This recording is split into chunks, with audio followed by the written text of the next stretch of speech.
welcoming Neal von Flue. Welcome to the studio, Neal. Thank you. He's the chair of the Arts and Culture Advisory Committee for El Segundo. And you're here to tell us about online venues for artists during this pandemic, as well as some useful resources. So let's start with Moines exhibit, online exhibit, I should say, right? Art in the time of COVID-19. Yep. Yeah. So from what I understand, ESMO had just opened a new experience right before all of this happened. And so they had a whole art show ready for people to see that unfortunately a lot of people can't view right now.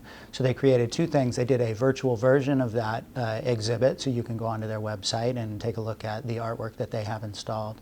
But they also created a whole new virtual show where residents and people alike are welcome to upload their own art and contribute to this larger gallery show, which is all artwork made in response to the current COVID crisis. Mm-hmm. And I saw your submission. Oh, yes, yeah. Be afraid. Right. Be very afraid.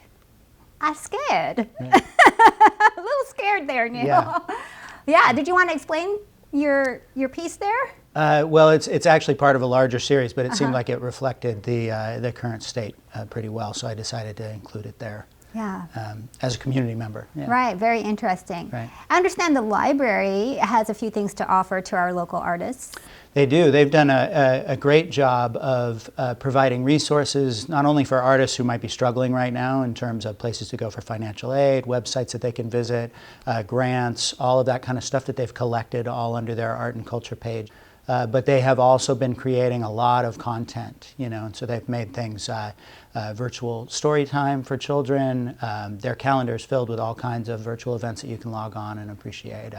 And they've created their own content. They have librarians coming in and singing songs and providing recipes. And are you singing songs? No. For the library? No, I'm not. No.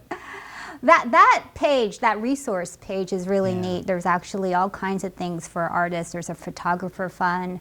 There's even a fund to help musicians. So if you're an artist, depending on what you're doing, really anything, there's something for everyone there. That's true. Yeah. The library's done a wonderful job of kind of being this one-stop place for the city in terms of art and culture. And the El Segundo scene, I understand they're coming out with something here soon. Right, so they'll have a new issue they're continuing to publish. By the way, El Segundo scene, for those who don't know, it's our local arts and culture magazine, correct? That's right, yeah. Exactly, yeah. Run by a couple of local residents.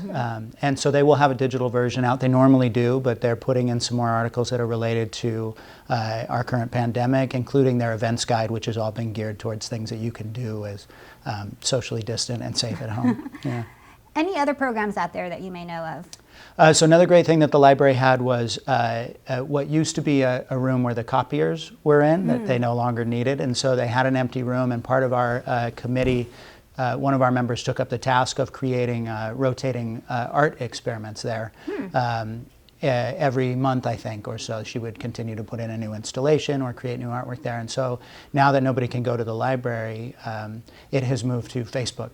And so you can go on to Facebook and you can contribute your own work and what you're doing at home to stay sane. So I think that's the library's room of requirement. That's is right. what you're talking That's about. Right. So now it's online. It is, yeah. It's made its own Facebook group, and there are a lot of people contributing. Even kids, I saw. Yeah, exactly. Really neat. Well, Neal, as a local artist, how important do you think it is for artists to have outlets during this pandemic? Oh, I think it's very important. I think that art can do a lot in times of crisis or trouble, and I'm happy to be in a community of artists who are contributing and communicating and not rolling over during this. Any words of advice for our creative people out there? I think I know a lot of artists who are struggling, financially it's very hard, and so I think that page that the library has created is a wonderful resource for anybody that's looking to kind of continue doing what they like to do and communicate with your fellow artists, I think. Collaborating and sharing is good, yeah. A time of crisis can either be inspirational or it could really dry up your creative juices, right? So what do you suggest for an artist out there who just may be feeling uninspired at this time? Oh boy, that's kind of a challenging question. I guess I would say, I would say that the best thing to do is reflect what's going on currently. You know, if you are inspired by maybe calmer and more peaceful times, that might be a little bit of a challenge. But I think that one of the things that we forget that art has a great, it was a great asset for artists, is the therapeutic nature of art and how it can help you feel better after you're done. So I think that leaning into that feeling might be a good idea. Neal, thank you so much for joining us today and for sharing some very useful information for all our creative people out there. Thank you. You're very welcome. And don't forget to check out elsegundo.org for all the latest and accurate information on COVID-19.